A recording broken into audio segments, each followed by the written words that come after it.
Assalamualaikum warahmatullahi wabarakatuh. Innal hamdalillah nahmaduhu wa nasta'inuhu wa nastaghfiruh wa na'udzu billahi min shururi anfusina wa sayyiati a'malina. Man yahdihillahu fala mudilla lahu wa man yudlil fala hadiya lahu. Asyhadu an la ilaha illallah wahdahu la syarika lah wa asyhadu anna Muhammadan abduhu wa rasuluh. Ya ayyuhalladzina amanu taqullaha haqqa tuqatih wa la tamutunna illa wa antum muslimun.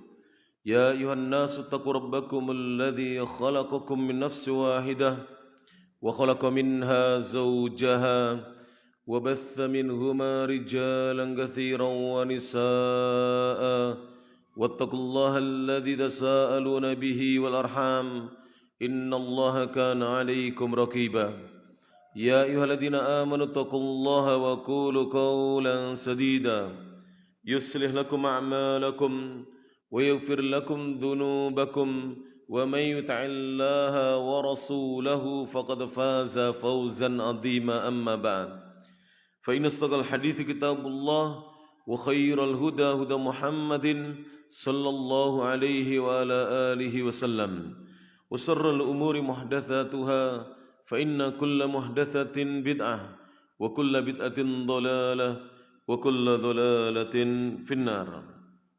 Jamaah kajian Masjid As-Sunnah Ma'had al-Imam At-Tirmidzi Jombang Tertek Bari Kediri rahimani Allah wa iyyakum.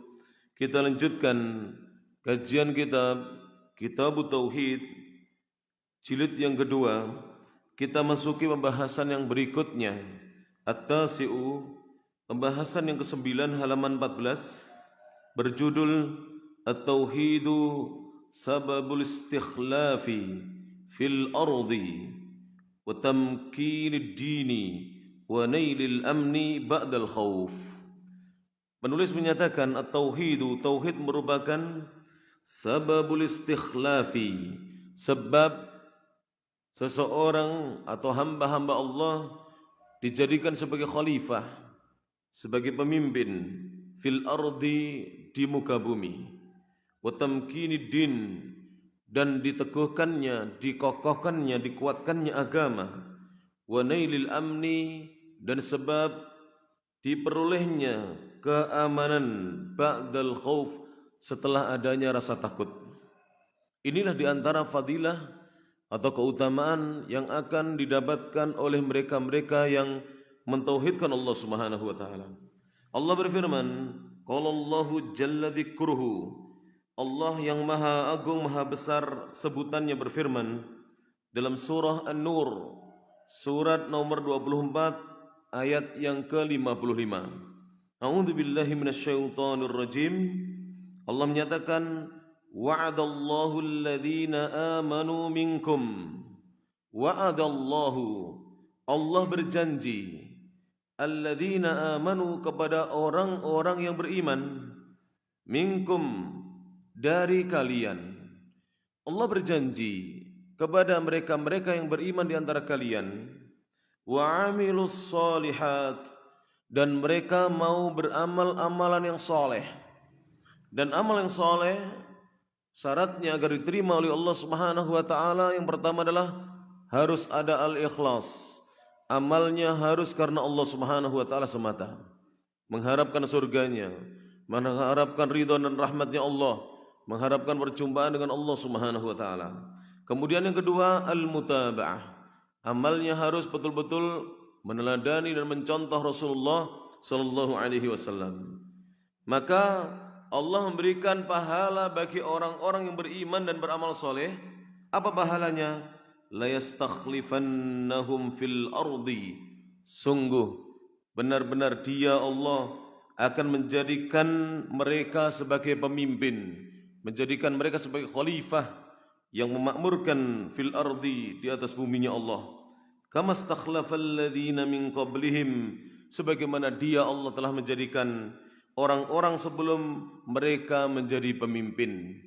Jadi Allah akan menjadikan kita umat Islam, hamba-hamba Allah menjadi pemimpin khalifah di muka bumi apabila kita betul-betul beriman dan beramal soleh. Hal itu sebagaimana yang telah Allah lakukan dulu di umat-umat sebelumnya. Orang-orang yang beriman dan beramal soleh dijadikan sebagai khalifah di atas buminya Allah Subhanahu wa taala. Dan yang kedua, jadi dari ayat la yastakhlifannahum fil ardi, kasih angka 1 baca. Ini fadilah yang pertama.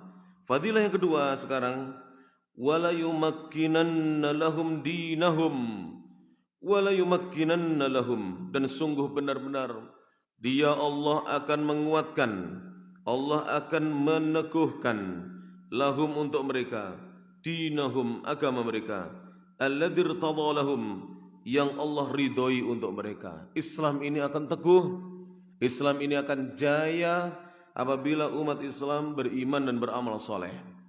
Kemudian yang ketiga, pahala yang diberikan oleh Allah Subhanahu wa taala, wala yubaddilannahum min ba'di khaufihim amna, dan sungguh benar-benar Allah akan menjadikan mereka, akan memberikan ganti kepada mereka setelah rasa takut yang ada pada diri mereka, amna, diberi ganti dengan rasa aman.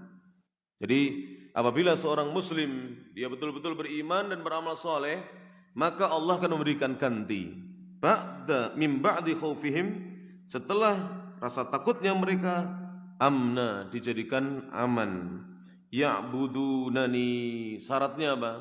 Apabila mereka senantiasa beribadah menyembahku semata, la yusyriku nabi syai'a, dan mereka tidak menyekutukan diriku dengan sesuatu apapun juga.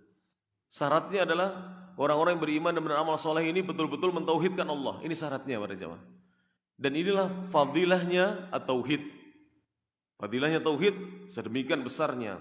Apabila kita beribadah hanya menyembah Allah dan tidak berbuat kesyirikan kepada Allah Subhanahu wa taala, maka iman dan amal soleh kita ini membuahkan hasil. Hasil yang pertama apa tadi? Allah menjadikan kita sebagai pemimpin di muka bumi, khalifah. Yang kedua, Allah menguatkan agama Islam yang Allah telah ridho agama Islam ini untuk hamba-hambanya. Dan yang ketiga, Allah akan mengganti rasa takut yang menghinggapi kaum muslimin dengan rasa aman. Dan ini juga merupakan dalil bahwa jika di satu daerah banyak ahlu tauhidnya, maka di situ akan aman. Namun jika satu daerah banyak mereka yang tidak mentauhidkan Allah, tidak ada jaminan keamanan. Dan ini menunjukkan bahwa ahlu tauhid senantiasa menjaga diri. Dia tidak akan membuat onar para jemaah. Dia tidak akan membuat kerusakan di muka bumi. Jangankan membuat onar, dia tidak berani menyalakan TV-nya keras-keras. Dia tidak berani mengganggu orang yang sedang tidur. Itulah ahlu tauhid. Bahkan ahlu tauhid kalau mengetuk pintu rumah orang yang sedang ditutup pintunya, dia hendak bertamu, dia mengetuk pintu dengan ketukan yang hanya didengar oleh orang yang terjaga, orang yang tidak tidur, bukan membangunkan orang yang sedang tidur. Itu ahlu tauhid. Tidak ada ahlu tauhid brok, tidak ada para jamaah. Membangunkan orang yang sedang tidur, tidak ada. Itulah ahlu tauhid. Sehingga apabila ahlu tauhid ada di satu negeri, maka negeri itu akan dijadikan negeri yang aman oleh Allah Subhanahu wa taala. Jelas ini para jamaah yang dirahmati Allah Subhanahu wa taala. Ahlu tauhid dilarang membuang sampah atau hal yang bisa membahayakan di jalan. Tidak ada ahlu tauhid habis makan pisang, sehabis makan pisang kulitnya dibuang di jalan. Tidak ada ahlu tauhid demikian. Sehabis makan durian dibuang di jalan, apalagi masang paku di jalan. Tidak ada ahlu tauhid demikian para jemaah. Ahlu tauhid senantiasa dia berupaya untuk menjaga negerinya, kemudian berupaya untuk mewujudkan rasa aman di tengah-tengah penduduk negerinya. Itulah ahlu tauhid yang disebutkan dalam ayat ini.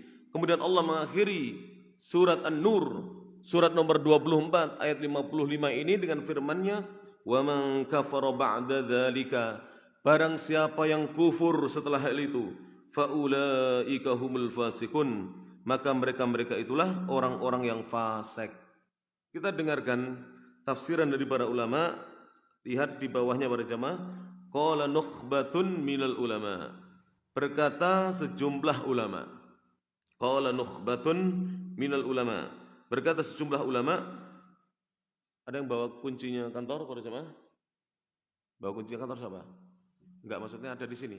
Tolong masuk kantor Mas Fatih, di belakang meja saya ada buku tauhid, Pak Purdi dikasih, yang belum punya kitabnya dikasih. Siapa yang belum punya kitabnya dikasih. Nah, baik. Dan diusahakan kitabnya setiap ngaji dibawa berjamaah ya. Baik. Beliau mengatakan, qala nukhbatun minal ulama. Berkata sejumlah orang yang terpilih minal ulama'i, dari kalangan ulama. Jadi orang-orang pilihan dari kalangan ulama-ulama Ahlus Sunnati wal Jamaah, mereka mengatakan fit tafsiril muyassar, dalam kitab At-Tafsir Al-Muyassar. Mereka mengatakan, dan ini adalah dikatakan oleh ulama-ulama kaum muslimin di seluruh dunia. Ini kesimpulan yang disebutkan oleh para ulama kaum muslimin di seluruh dunia. Karena kitab yang disebut dengan atau dikenal dengan At-Tafsir Al-Muyassar ini kitab yang disusun oleh ulama ahli tafsir seluruh dunia dan dicetak di kota Madinah. Dan sampai di kita alhamdulillah di pesantren ini, bagi yang kuliah S1 kita mengkaji tafsir ini berjamaah, karena ditulis ulama ahli tafsir seluruh dunia, sehingga tidak diragukan lagi keilmuan mereka. Mereka mengatakan tentang tafsiran ayat ini, wa'adallahu bin nasri, Allah menjanjikan akan memberikan pertolongan, alladzina amanu, kepada orang-orang yang beriman, minkum, di antara kalian. Jadi Allah berjanji akan menolong orang-orang yang beriman di antara kalian. Ini janji Allah. Syaratnya harus beriman. Wa amilu, dan mereka beramal dengan al-a'mal sholihata, dengan amal-amal yang saleh. Jadi kalau seorang itu beriman dan beramal saleh, Allah berjanji akan menolong mereka, ditolong oleh Allah Subhanahu wa taala. Maka sudahkah kita ini termasuk orang-orang yang berhak mendapatkan janjinya Allah? Pertanyaannya di situ berjamaah. Sudahkah kita ini termasuk golongan dari orang-orang yang berhak mendapatkan janji Allah, yaitu ditolong oleh Allah Subhanahu wa taala? Saya ulangi ya. Saya ulangi supaya kita faham, karena ngaji tauhid itu harus difahamkan. Kalau kita tidak faham, maka kita tidak bisa mengamalkannya. Qala nukhbatun minal ulama'i, berkata sejumlah orang-orang pilihan dari kalangan para ulama. Karena memang yang menyusun kitab tafsir ini rata-rata pakar tafsir di seluruh dunia. Fit tafsiril muyassari, dalam kitab tafsir al-muyassar, wa'adallahu bin nasri, Allah berjanji dengan pertolongannya, Allah akan menolong alladzina amanu minkum, orang-orang yang beriman di antara kalian, wa amilul a'malas sholihata, kemudian mereka beramal dengan amal-amal yang soleh. Jadi ditolong oleh Allah Subhanahu wa taala yang mau beriman dan beramal soleh. Apa bentuk pertolongannya? Yang pertama, kasih angka berjamaah. Walaupun di situ tidak ada angkanya, dikasih angka sendiri. Yang pertama, bi an yuwarrithahum ardal musyrikin, dengan Allah memberikan warisan kepada mereka buminya orang-orang musyrik. Jadi Allah mewariskan kepada mereka buminya orang-orang musyrik. Jadi bumi yang asalnya dikuasai orang-orang musyrik diberikan kepada orang-orang beriman oleh Allah. Lihat para jamaah yang rahmati Allah Subhanahu wa taala, Makkah Al-Mukarramah tidak ada buk'ah itu daerah tanah yang lebih mulia dibandingkan tanah Makkah Al-Mukarramah. Secara itlaq, secara mutlak, tidak ada tanah di muka bumi ini, di atas buminya Allah, yang lebih mulia dibandingkan tanah Makkah Al-Mukarramah. Jelas ini? Dan ketika Rasulullah mulai berdakwah, siapakah penguasa yang ada di Makkah Al-Mukarramah? Orang-orang beriman? Bukan. Orang-orang musyrik, kaum musyrikun. Musyriku Makkah mereka. Dikuasai kaum musyrik, kaum paganisme, kaum penyembah berhala pada zaman. Sampai-sampai di sekitar Mataf, tempat tawaf, dan di sekitar sa'i itu terkumpul sejumlah 360 berhala yang disembah oleh mereka. Dan yang paling besarnya namanya Hubal, diletakkan di dalam Ka'bah, bayangkan. Diletakkan di dalam Ka'bah. Ka'bah yang asalnya sebagai kiblatnya kaum muslimin untuk menyembah Allah, Ka'bah yang asalnya menjadi pusat kaum muslimin kemudian dikuasai oleh orang-orang musyrik. Dan itu berabad-abad para jamaah, bukan 1 tahun 2 tahun dikuasai oleh mereka. dan sangat susah untuk menyingkirkan mereka. Mengembalikan Masjidil Haram menjadi tempat peribadatan kaum mukminin itu susah sekali. Tapi Rasulullah bisa mendapatkannya tanpa peperangan. Fathu Mekah, rasa takut dihinggapkan oleh Allah Ta'ala kepada hati-hatinya orang-orang musyrik. Akhirnya kaum muslimin masuk Mekah, mereka tekuk lutut tanpa ada yang berani melakukan perlawanan senjata. Lihat, ini fadilah dari apa? Apakah kekuatan kaum muslimin lebih besar dibandingkan kekuatan kaum kufar? Tidak. Kekuatan mereka dari jumlah senjatanya, logistiknya, bahan makanannya, jumlah pasukannya di bawah mereka jauh dan jauh. Bahkan kaum muslimin telah melakukan perjalanan dari Makkah ke Madinah 470 km. Lelah mereka berjalan para jemaah. Orang Makkah tinggal menghadang saja, mereka masih segar bugar, ya enggak para jemaah? Secara di atas kertas, pasukan kaum muslimin kalah.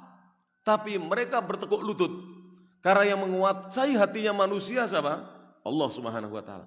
Allah yang membuat takut musuh-musuh Islam kepada Rasulullah SAW dan para sahabatnya radhiyallahu anhum ajmain. Ini yang perlu diyakinkan kepada kaum muslimin. Bumi ini bukan buminya kaum musyrikin. Bumi ini adalah buminya Allah Subhanahu wa taala. Allah akan wariskan kepada orang-orang yang beriman dan beramal soleh. Makanya yang pertama, hadiah kemenangan dari Allah adalah bi an yuwarrithahum ardul musyrikin. Dengan Allah mewariskan kepada kaum mukminin, orang-orang yang beriman dan beramal soleh, buminya orang-orang musyrik. Kemudian wa yaj'alahum khulafa'a fiha. Kemudian Allah jadikan mereka kaum mukminin yang mau beramal soleh dijadikan sebagai khalifah, pemakmur, orang-orang yang menjadi pemimpin fiha di bumi yang asalnya dikuasai oleh kaum musyrikin. Sampai sekarang ini, alhamdulillah. Khalifah itu apa? Pemimpin yang memakmurkan bumi, para jemaah. Pemimpin yang memakmurkan apa? Buminya Allah Subhanahu wa taala. Maka orang beriman harus ada prinsip dalam hidupnya yang terpatri di dalam sanubarinya, yang terpatri para jemaah. Saya harus bermanfaat untuk lingkungan saya. Di RT saya harus bermanfaat. Di RW saya harus bisa memberikan manfaat. Di kampung saya harus bisa memberikan apa? Kemanfaatan. Di desa saya, di lingkungan pesantren saya, di tempat kerja saya, di toko saya, di sawah saya. Itulah prinsip hidupnya seorang beriman. Karena Rasulullah mengatakan, khairukum, sebaik-baik kalian adalah anfa'ukum linnas. Siapa di antara kalian yang paling banyak memberikan manfaat kepada manusia? Khairukum, Nabi mengatakan khairukum, sebaik-baik kalian. Maka seorang muslim yang betul-betul beriman dan beramal soleh, dia berupaya memberi manfaat kepada lingkungannya. Jelas ini para jemaah? Bermanfaat bagi lingkungan kita. Tidak mengganggu lingkungan, tidak membuat onar di lingkungan, tidak membuat gaduh di lingkungan. Jelas?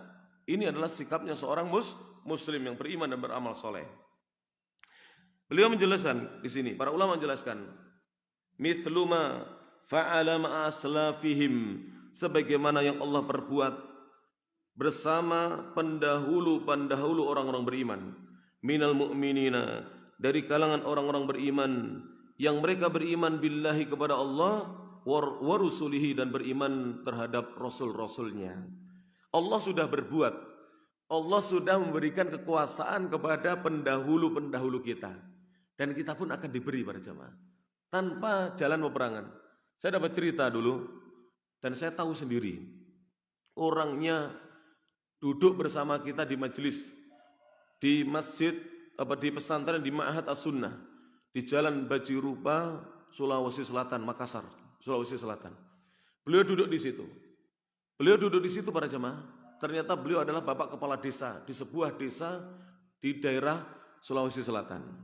Kepala desa ini tidak dipilih melalui pilkades, tapi dipilih oleh masyarakat desa untuk memimpin desa karena ketakwaannya kepada Allah Subhanahu wa taala. Dan masyarakat tidak mau dia diganti kecuali dia meninggal dunia. Bayangkan ini. Jadi tidak berlaku di situ demokrasi. Yang berlaku apa? Musyawarah mufakat untuk menentukan kepala desa di situ. Tidak mustahil di zaman yang serba modern ini, di zaman yang pemimpin dipilih dengan voting, ada pemimpin yang dipilih berdasarkan musyawarah dari pemimpin-pemimpin tokoh-tokoh desa. Karena ketakwaannya, karena kepala desa yang dahulu ahli maksiat. Masyarakat sudah muak, Masyarakat sekarang tidak mau para jamaah dipimpin oleh pemimpin-pemimpin ahli maksiat. Tidak mau para jamaah mereka. Bagaimana mereka akan menjadi baik jika pemimpinnya tidak memberi contoh yang keteladanan yang baik. Akhirnya dipilih secara aklamasi menjadi kepala desa. Dan yang lama diturunkan dengan paksa para jamaah oleh masyarakat sendiri.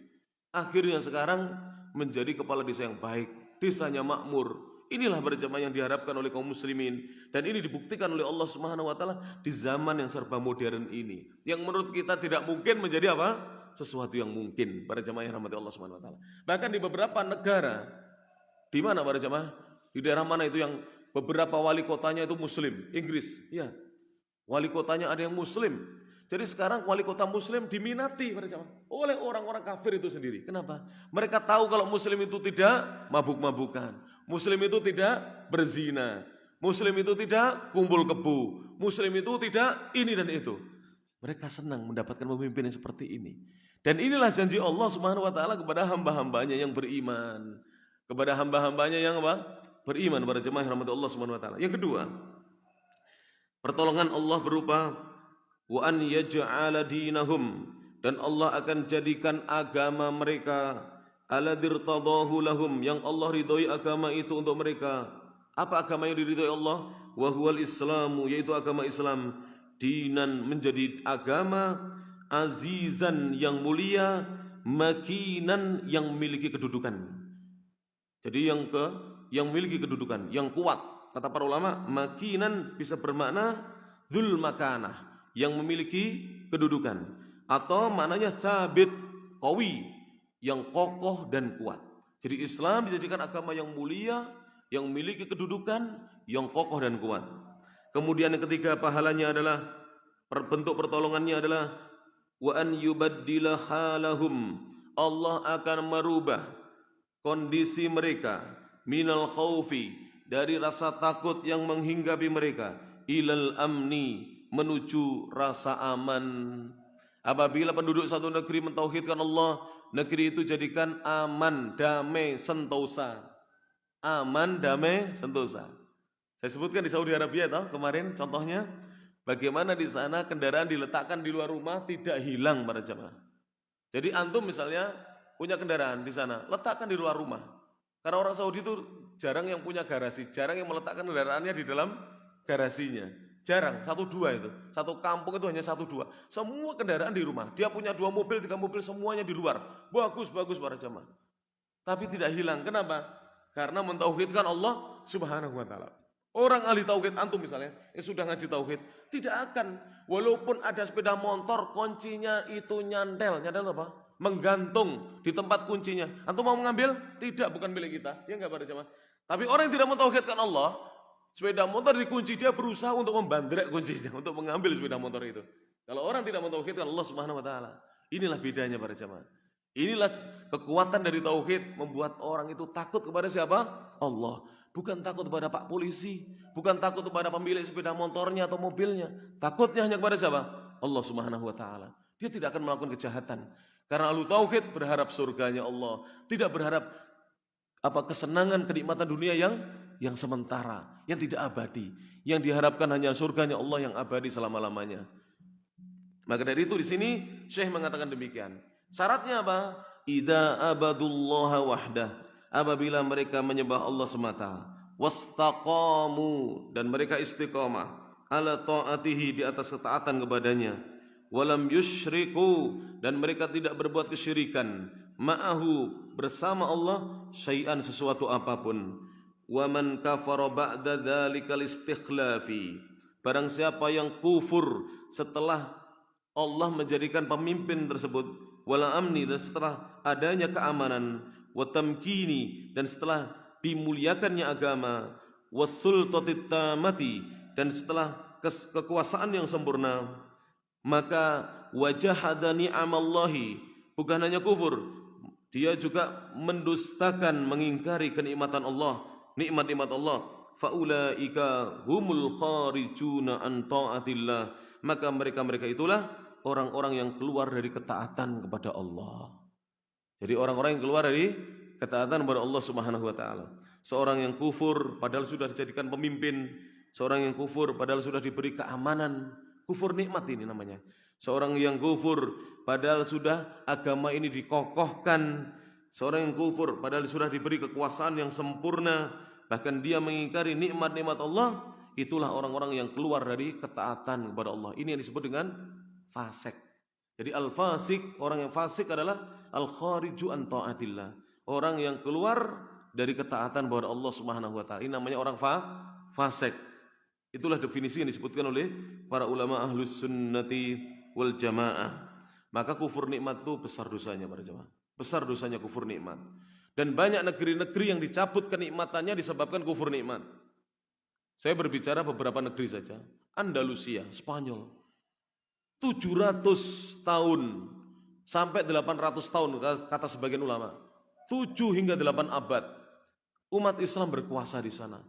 Banyak ulama-ulama besar lahir di sana dalam setiap bidang keilmuan, fan keilmuan. Tapi kemudian sekarang mereka terdepak dari Andalusia, menjadi negeri kufur kembali. Kenapa? Tidak syukur kepada nikmat-nikmat Allah Subhanahu wa taala. Tidak syukur apa? Tidak syukur nikmat. Efeknya demikian dahsyat para jemaah.